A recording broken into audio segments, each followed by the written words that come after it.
Welcome to Exposing the Hidden Reality. I'm Annette, career reinvention coach and caffeine-powered human. And I'm Sandra, women's life and leadership coach. I bring the woo to our conversations. And this is the podcast where we call out all the unspoken stuff, biases, outdated expectations, and all the things women navigate in work and in life. Yes. We bring to light what we see happening. Smart, capable women stuck in the same patterns because no one really talks about what's going on. We'll bring some difficult truths. Welcome, insightful experts. And sprinkle in a little chaos and fun. It wouldn't be us if we didn't, right? It's true. So whether you're walking the dog or tuning in during your commute, we're glad you're here.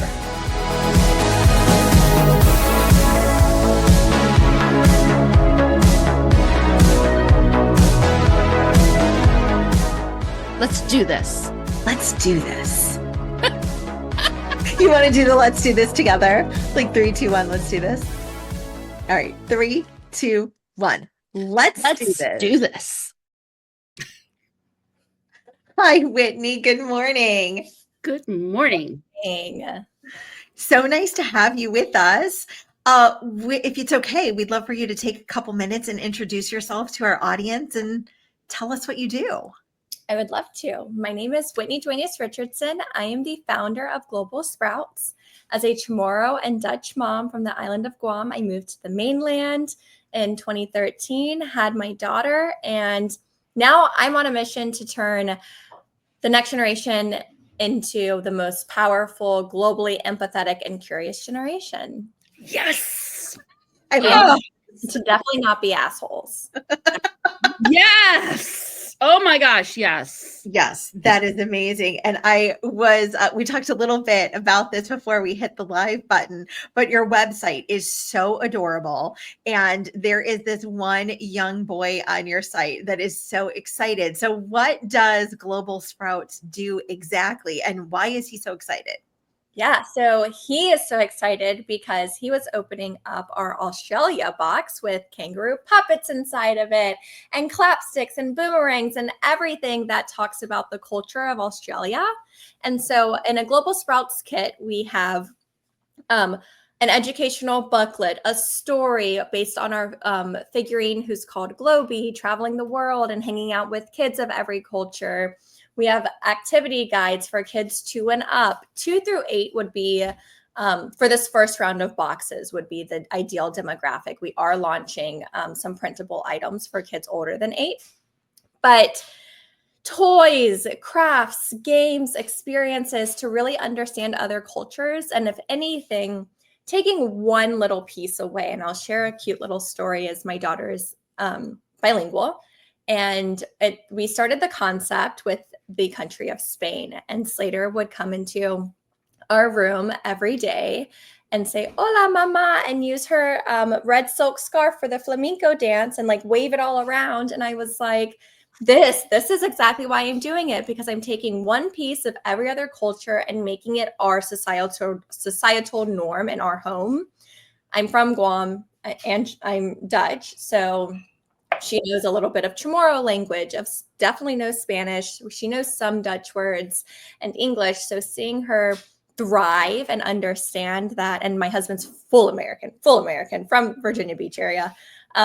So seeing her eat cuisine that I grew up with. I love Spam. I know it's like absolute trash, but I love it. She doesn't mind it. She loves it. Like our McDonald's on Guam sold Spam, eggs, and rice for breakfast. Like we did have pancakes, but we didn't have like all of the other things, which actually I've been to 46 countries and my favorite thing to do when I travel is to try McDonald's everywhere else. I love it. I don't only eat McDonald's when I go to other countries, but I do like to see what's on their menu.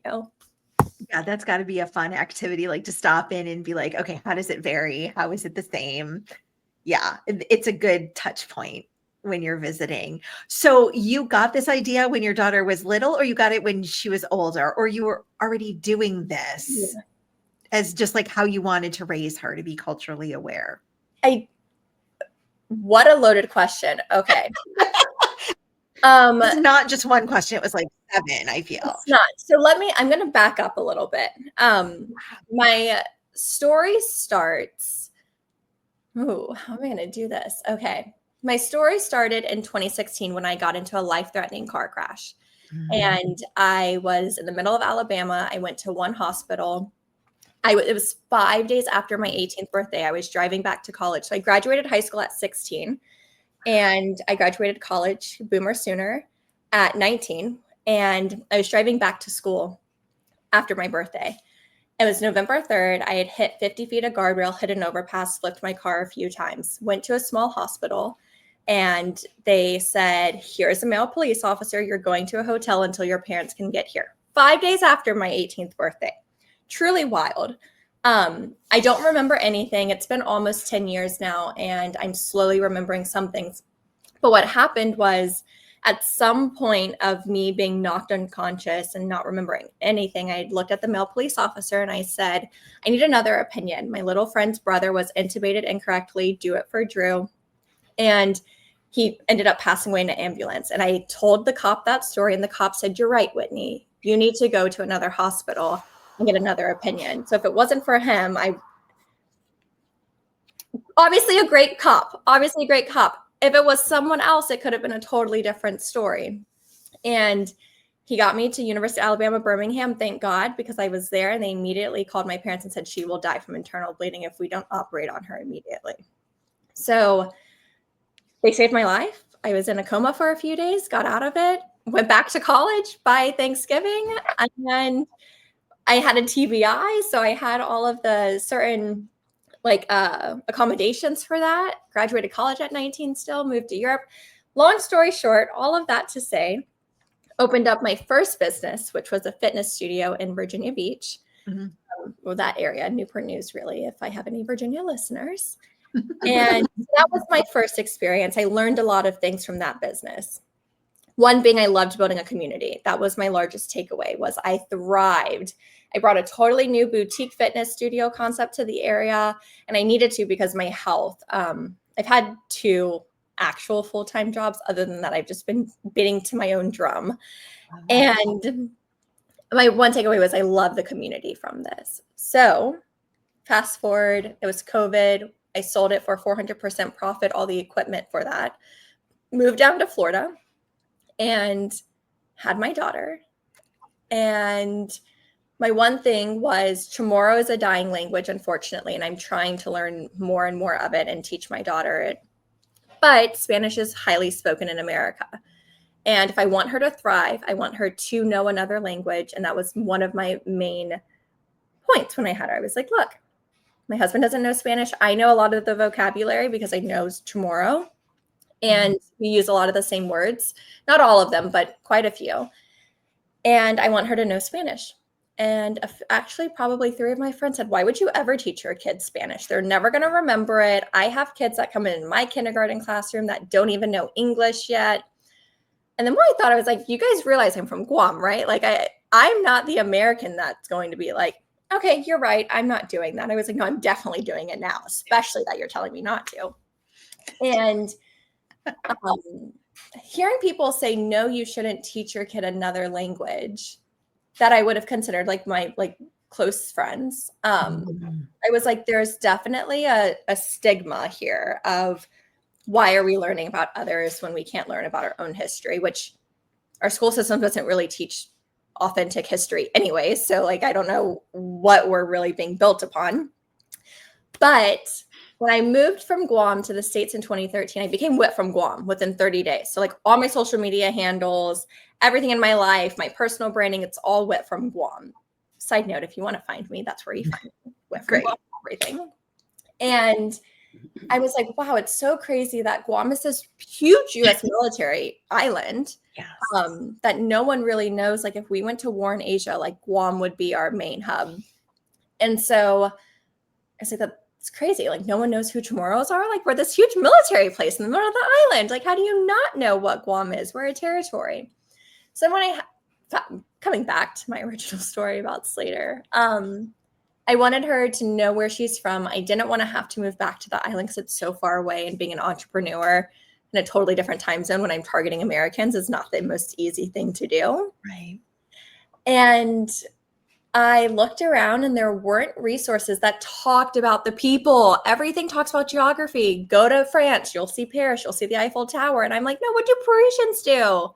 Like, what do the French eat for breakfast? Like, what are they up to in their day-to-day lives? So that I can pick one thing, or my daughter can pick one thing from that she loves to do.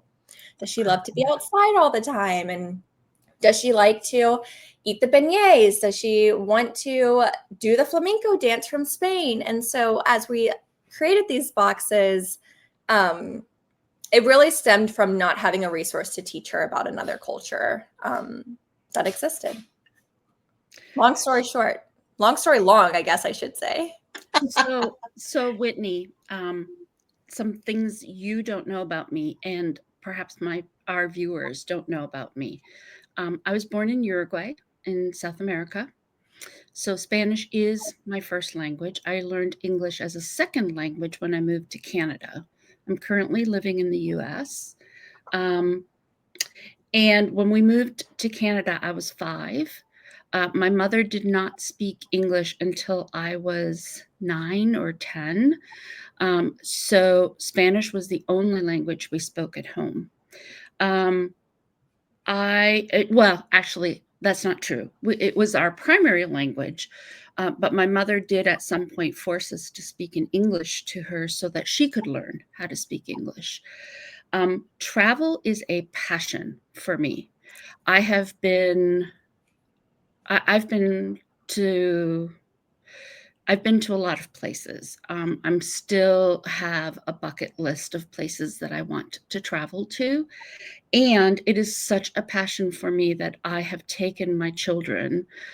insisted on taking my children to travel. So my daughter and I went to Paris when she was 10, because she and I had this thing when she was little where we read Fancy Nancy. And Fancy Nancy's always talking in French. And so Abby was like insistent that she was going to live in Paris. So when she turned 10, she and I went on a mother's and daughter trip, just ourselves, for 10 days. We spent in Paris living like Parisians. We rented an apartment.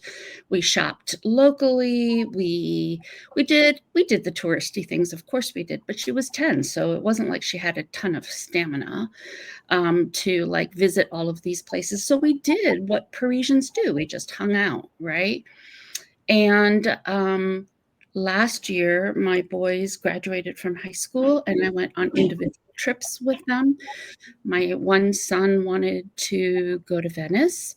So I took him on an Italian extravaganza ending in Paris and Nice. And then my other son, who is fascinated with Japan since he was 1, and I went to Japan. Individually, my husband and I have traveled to a million places, not literally, it's my exaggeration. But the whole point of what I'm trying to say is that, one, knowing a second language is such an important thing. In Canada, we have French immersion schools, and I was disappointed that in the US, we don't have Spanish immersion classes. We don't even have French immersion classes. My niece and nephew are fluent. Well, actually, my niece, my nephew, both my nieces and my nephew are fluent French speakers because they went to French immersion schools. My other niece, my husband's niece, her mom is French speaking. So they only spoke French in the home. Mm-hmm. And they still primarily speak French at home. So she, at a young age, was completely bilingual because my husband's family does not speak French. And I was the anomaly in the whole thing because she'd come to grandma's house and know that she had to speak in English. And Papa or her dad said something to her in French, and I responded, and she looked at me like with these huge eyes, like, why is she speaking French in this house? She's supposed to speak only English. Kids know. They really do. And when they learn a language when they're so young, they retain it. My Spanish, I don't speak it every day. I rarely, but my comprehension is like, it's instinctive. I love that your mom still taught you Spanish. What I'm finding right now is a lot of my colleagues and peers, their parents were first generation immigrants to the States. They were like, we're only going to speak English. So they never learned the language. And so now they're trying to learn it to teach their kids it. And I'm like, oh, like, it sucks that one generation, everyone was like, we have to be full Americans, when now we're like, no, we can be and speak our languages of where we're from. We can be proud of that, and proud that the generation before us immigrated here, or we immigrated here, but who we are is still important. And that is why America is America, because we allow all these different cultures to come together, and we should celebrate them and support them and speak all the languages. And my mom speaks a really good Spanglish these days. So much so that she sometimes like just naturally switches between the two languages. And my husband, who's English, he knows a few very non-utilitarian phrases in Spanish. And because I'm like equal in both languages, I don't notice sometimes when my mother has flipped from one language to another until my husband looks at me like with this puzzled look, like, your mom's talking to me, but I have no idea what she just said to me.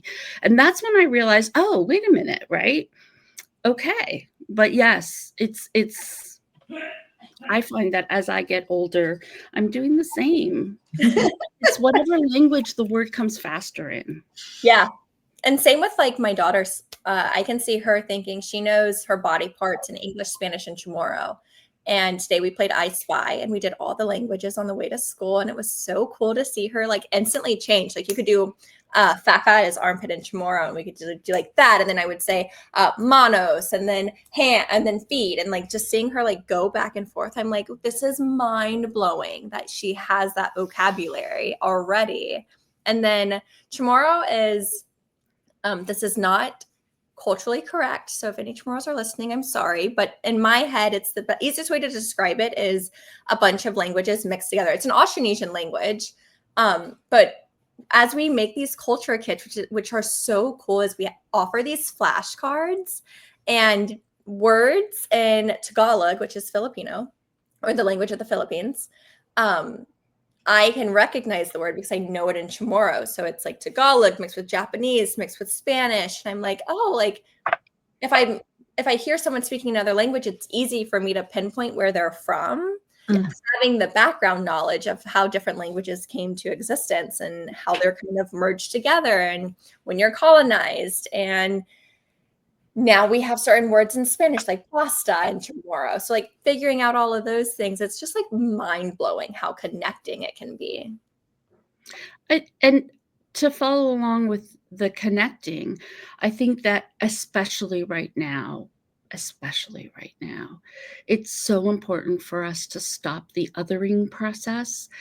And when we've been someplace where we know people from that place, when we have experienced the culture from that place, it's so much easier to connect and realize we're all human. We all want the same things. We all want and love our families. We all want and love our children and want them to do better than we did. And that every country has the same issues we have, right? As a Canadian, when I traveled to Australia, I was like, I feel more at home here than I feel sometimes in the US, just stepping off the airplane, because they have the same issues we have in Canada, right? People live around the edges, not in the middle, right? In Australia. In Canada, the majority of our population is within 100 miles of the US border, right? We don't have a big population up north. We have areas of the country that are so isolated, people have no access to services. Same in Australia. It's like I said, once I started traveling and I had that experience as an early in life as a child, you start to realize that a lot of places have the same issues. People want the same things. Learning a different culture can be fun. There might be some new foods that you enjoy. Yeah, good for you. I love this. Thank you. I appreciate it. Yeah. So tell us how you went from all of your experiences to like, this is the next thing I'm going to do. So after you sold your fitness studio, how did you come to this very specific idea? Well, Hurricane Helene flooded our home 5 feet last September. We moved back in 2 weeks. I am so excited. It's been a whole year almost. It'll be 11 months by the time we get back in. And I'm a quick thinker. One of my favorite things about myself is I don't ponder on making a decision. My biggest pet peeve is when I go into the nail salon. This is a great example of how my brain thinks. I go in, I'm like, okay, I want a blue today. I just pick out a blue. The person in front of me holds the gel things for like 17 minutes. And I'm like, just pick a blue. If you don't like it, come back and fix it. Like, you don't have to ponder, just pick a blue. They're like a slight shade different. It doesn't matter if you don't like it, you can fix it. Like, you're going to be back in 2 weeks anyways. So like, come on, like make the decision. And that's how my brain thinks. It's the perfect analogy for how my brain thinks. And so it was Thanksgiving night, honestly. And I was sitting there and I was like, wow, someone had it was 2 people by that point had just told me, why would I ever teach my daughters Spanish? And I tried to find a resource. I couldn't find it. I actually do subscribe to another company now that has bilingual resources called Hola Amigo. Love their kits. And at first I wanted to do something for bilingualism because they had been crap talking me teaching her Spanish. And then I was like, well, I'm from Guam in Holland, and how can I bring other cultures? Because if we understand that there's other people in the world and it's not just my way, our way, the American way, and there's so many different other ways to form our way, that could be a good source. So we had Thanksgiving dinner. It ended at like 8:30. I laid in bed researching until like 3 a.m. I was so fired up and so excited. Yeah. And then made our first box by December and then started selling them this past May. So I just moved fast. I had an idea that I loved, and I mean, I'm not going to know until it's in the market. So instead of sitting there wondering, oh, are people going to like this? I'm just like, yep, people are going to like it. People like me. I have a great story behind me. I've had my first business. I have my top 4 learnings from that business. One of them was my background's in digital marketing for the past 10 years. And I didn't want to do my own marketing. I wanted to form a community. I needed to have enough money to pay people to be on my team, because last time I'm a cliff jumper, and went to the studio, I literally jumped off the cliff and I had to call my dad and be like, I need some money because I bought this LLC and I signed a lease and no one will give me a loan because I'm 19 and just out of college. Yeah. So I was like, I'm not doing that this time. I'm going to have money to build a team. And I didn't want to pack boxes. I wanted to do the first 3 countries to touch and feel. And then once I had the MVP, like the actual product that we would bring to market, then I would have a fulfillment center. So those 4 things I like decided that from Thanksgiving to the end of December, and made the first 3 boxes myself. And actually this month they're going up to the fulfillment center for fulfilling them. So yeah, that's kind of how it came to fruition. I personally loved the idea, and I have a compelling story and shared my story, and one person at a time. That's all I can hope for. One child. I love that. No, I love that. So products. We don't often talk to other product business owners. Sandra and I know a lot of service providers. We're service providers. So how it to me, it's overwhelming. It seems like it would have a lot of challenges. What are some of those challenges and how do you deal with them? From someone that the first business was a service, definitely a learning curve. Having to talk to other countries and cultures. So what we did is I built a team now of 12 cultural ambassadors. and we pay them. One of my main things was I'm paying fair living wages no matter where you're living. I'm making sure that I'm being culturally appreciative and not appropriating. A great example there, our Philippines cultural ambassador, it was either Ryo or River. I was like, oh, we're going to do jackstones, which are like the little 5 jacks, and then you roll them towards a ball. And they were like, no, Whitney, you're not going to put that in the Philippines box because that's an American game that came to the Philippines. You're going to add in the Lado Lado in a Tampipi box. And I was like, thank you. Because if you do research, and I've been in the Philippines multiple times, you see the games being played. You're not like, even when I did the research, it never said, oh, that was an American game. So talking to the people of that culture was very important to me. Hiring them onto my team was very important to me, giving them products and items back. So having a physical product in your hand, especially in the world of AI now, and teaching parents that it's up to us to teach them how to do better and be better with the information that AI gives them. And the way to do that is problem solving and critical thinking skills. So we do that with a physical product at such a young age. And the learning curves really has been sourcing items from the countries can be very challenging, which is why we have a higher price point. Ideally, I started the company with a goal of in 10 years to be acquired by someone that can get cheaper prices for the items to get the whole entire kit cheaper for more Americans to have access to the resources. As a small business, you don't have the access to do that necessarily. Sure. So we built the company we built the company for an acquisition in 10 years. Yeah. And really having the resources and understanding. And because I have been a world traveler and I've made connections, I travel to the big cities. I don't stay there.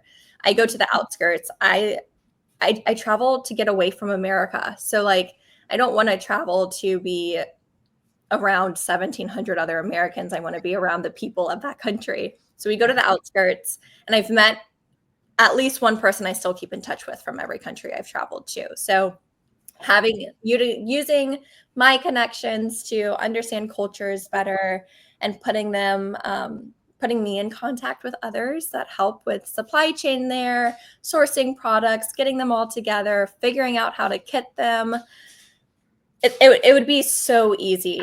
I use the word easy lightly because it wouldn't be easy to just anyone to do. But now that I have experience from the last couple of months of sourcing it would be great to find one manufacturer that could manufacture everything and put it in a box for you. It's just a little bit more challenging when you're finding culturally specific items and toys and things to put into a box. And you're sourcing it from that country as much as we can. So yeah, products it's challenging in the sense of sourcing them, but that's the fun part, I think, to me. I love talking to people from all over the world to figure out how many can we buy in bulk? Is this something that we can buy in bulk? Who's making the items? What's the story behind it? Who are we giving our money to, and who are we supporting? I love that. I'm wondering if you can talk a little bit about what your experience has been as a woman as you travel to these locations who may have, I guess, different approaches to being a woman in business. What are you noticing in terms of either biases or acceptances that you may or may not have anticipated? Yeah. I'm very fortunate in that I haven't experienced any biases. Very fortunate. I'm very glad I don't have to talk about that right now. Perfect. I know it will come. I think men are a little bit more, I've had more biases in the States than traveling other places, which I think is important to talk about. I walk into a room with confidence and my head held high, and I think that can be intimidating to some people that might have created biases. But I'm also very engaging and outgoing, and I genuinely care about the people, and I think that makes a huge difference. So when you walk into the room and you're not standing up tall and you're not being confident and you're not caring about the person on the other side. I've been in rooms where the other person on the other side didn't really care about your story and they just wanted to make this sell. And I've been able to flip them halfway through the conversation of actually caring about what they're selling. And I think that's the important part, because too many times recently it's happened way too many times where I've talked to someone, I just want a relationship. I don't want to sell you anything. I don't want to buy anything from you. I just want us to be friends and be on the same page. And have that community vibe. And I think that's where the whole bias and acceptance comes into play, because I've trained myself to try to flip the script when I'm in the place and I'm like, okay, maybe a bias is going to come. Let's flip it to be personal. Like you said earlier, I thought that was really beautiful of, we're all doing the same thing. We all have the same problems. We all want to make money and do it in a, like, find our goals, achieve our goals. And what does that look like together? So, I've been very fortunate in that aspect, traveling specifically, of meeting others. And then honestly, having a cultural ambassador in every country that we're doing has been so helpful, because I automatically feel safe going to another place, because now I have a local connection that knows who I already am. One of the things that I think as women we do really well is we build connection, right? Yeah. And I think that can be a real asset in business. We care about others, right?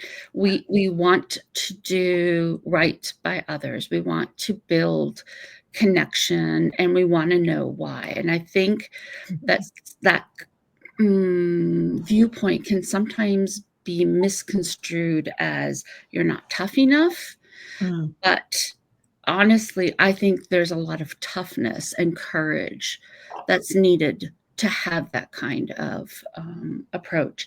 One of the organizations that I love so much, and maybe you're familiar with them, is Kiva, Kiva. They offer microloans to women all over the world who are trying to start small businesses. And I just think it's so wonderful when women support women. Yeah. I will actually talk about a bias that I haven't talked about actually ever, I don't think, on a podcast yet. And that is being a woman at 19 that is beautiful inside and out and has been successful. I lied about my age to everyone. I mean, I was also in college with 1,700 fake IDs. So I always was older. And I don't know anything about that right now as a mom with 2 boys in college. Sorry, I digress. And so I would walk into a room and I was always the youngest until I think I turned 23, which I'm 26 now. I'll be 27 in a couple months. Did I actually tell people my real age, especially when I was in a room of older adults asking me business questions, because you immediately get turned down, or they assume, oh, you're pretty, you've gotten by on good looks, you don't have the strength to do this, you don't understand how to do it, you're only doing it because someone else has given you this opportunity, which is absolutely not true. I've worked my ass off to get to where I am. And so I think the bias of age discrimination, which is so true, and even the beautiful discrimination behind it, instead of saying, wow, like, you're a beautiful human being, you've worked so hard, it's always like, oh, you're beautiful, of course you got it done. Like, of course, somewhere down the line said, oh, she's pretty, I'm just going to give it to her. And like, that's not genuinely the case. Right. So I think that bias can be very tough for women that are working to do something and make a difference. And I do think too, because I'm talking about cultures, sometimes I 1000% I use the prettiness to my advantage. I think it should be used to your advantage to sell people on, you should talk to your kids about other cultures. I'm from another culture. You should do it. And then you also have, from the service industry, from the studio, that is a totally different fitness versus teaching something and educating and making a whole generational change is very challenging. Sure. So yes, hop on my bike, hop into my hot infrared bar mat Pilates class. If you like to do it, cool. Teach your kid to not be an asshole and to understand others when you didn't have the resources when you were growing up. That is a much more challenging discussion to have with people. I think the bias starts there of, where did I come from? Does she know what she's talking about? And teaching people that I'm not just AIing or ChatGPTing or looking up Filipino culture and putting it into a box, but I have 2 Filipinas that work for me, and I have Spanish women that help me, and I have women from Cyprus, and Lesotho is a small kingdom in the middle of South Africa, and they're called Sesothians, and I have a Sesothian that works for us to teach about her culture.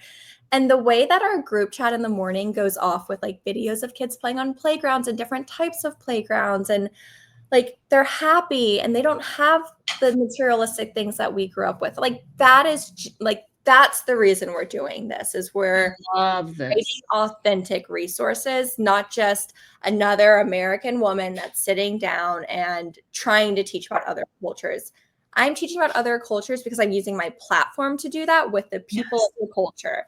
That's what we're here to do. And that's the change.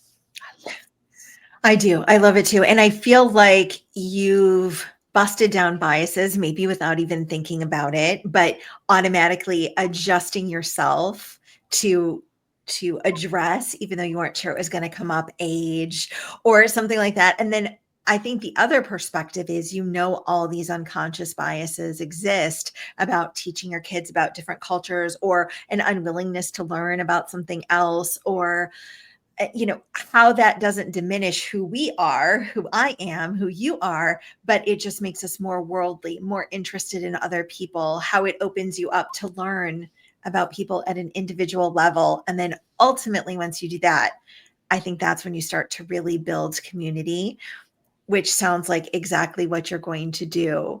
So share just a little bit more about the box, how it works, and then how people can get in touch with you. Before we Go ahead. can I Do just add, I think that what you are teaching your daughter is beautiful, because you're not just teaching her about another culture.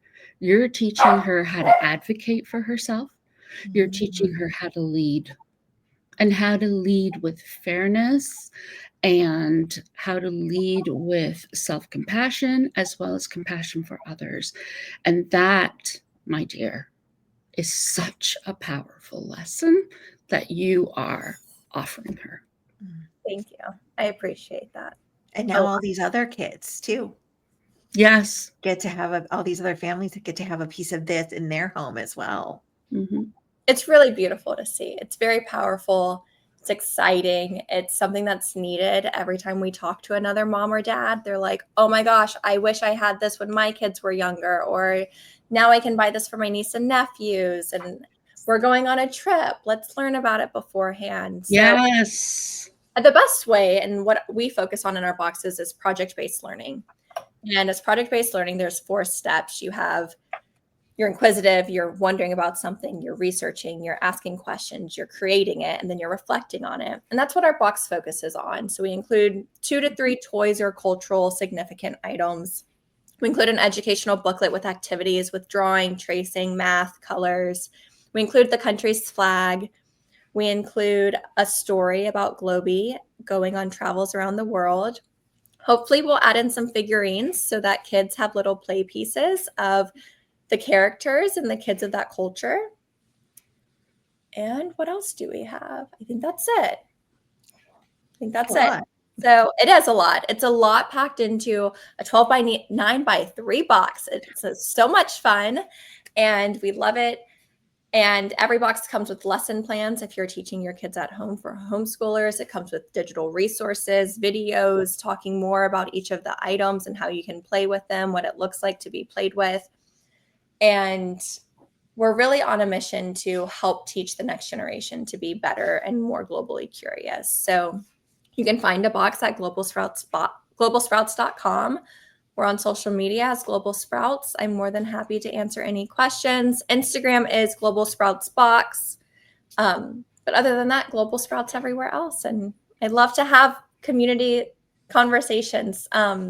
And one last thing, it's so important if you are a traveling family, the way to really stay in kids' minds from the ages of 2 through 6 specifically is to learn, like the project-based learning I mentioned earlier, learn about that country, visit it in person to have more hands-on experience, and then come back and learn more about the country and reflect on your travels. So ideally, the Global Sprouts kit, you would buy it before you go to the country, and then you would have toys and things that you've witnessed in real life. And that's how kids really ingrain themselves on that hands-on experience and the immersion. Whitney, what can our listeners or Annette and I do to help spread the word, to help connect you with resources that would be really helpful for you? What are you looking for as a business leader? I just ask every person I talk to mention it to 3 other people. If you make 3 connections to Global Sprouts, what everyone knows a kid 2 through 8, 2 and up, and then now eventually we won't even have to say 2 through 8 because we have resources online for older kids. If you tell 3 people, you know someone with a kid. Everyone knows someone with a kid. So being able to share that with 3 people, I think is the most important thing. And if you're from another culture and you want to see something in a box in the future, I'm all ears. I love product exploration and development and feedback. So I thrive on feedback. Amazing. So good. Whitney, we're so happy that you took the time to come talk with us today. And in the description box of this episode, you'll see all of Whitney's links and more information about her business so you can connect with her. Thanks, ladies. Thank Thank you. you. Such a pleasure. Definitely.